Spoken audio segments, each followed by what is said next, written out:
Sur Google Docs, on n'a pas encore parlé du menu Outils. Dans ce menu Outils, vous allez retrouver quelques fonctionnalités intéressantes, mais qui s'utilisent vraiment dans des cas très particuliers.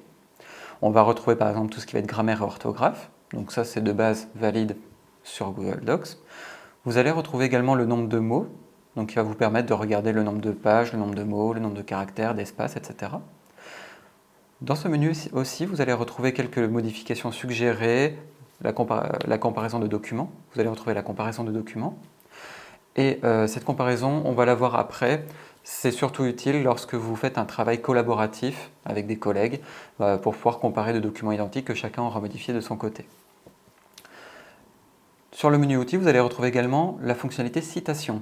Vous allez très peu l'utiliser, mais si vous faites des mémoires ou des documents, des essais scientifiques, vous allez forcément l'utiliser puisque le menu citation vous permet de répertorier toutes les citations et les sources que vous allez utiliser tout au long de votre document. Ça va apparaître sous la forme de références et ça vous permet d'y revenir très facilement.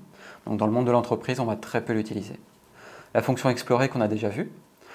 Les objets associés, vous allez pouvoir retrouver dans ce menu tout ce qui va être images, graphiques, tous les éléments extérieurs que vous aurez importés dans votre document. Le dictionnaire, ça parle de soi comme fonctionnalité. La fonctionnalité traduire le document va vous permettre, par exemple, de passer d'un document français à un document en anglais, en créant une copie. Attention, c'est fait avec Google Translate.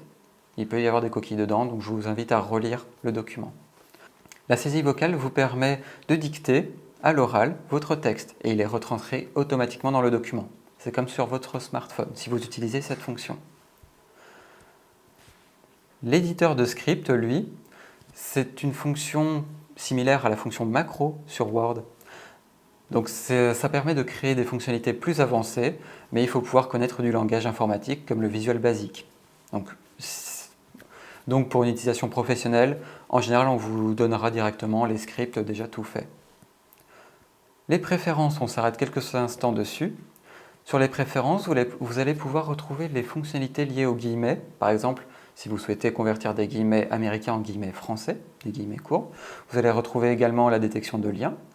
Dans l'onglet substitution, vous allez pouvoir retrouver certains symboles qui vont se convertir automatiquement en symboles web adaptés.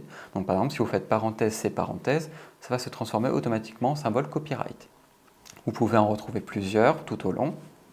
Et vous pouvez bien sûr les modifier à votre guise. Vous pouvez en ajouter en cliquant sur remplacer et en le mettant dans part.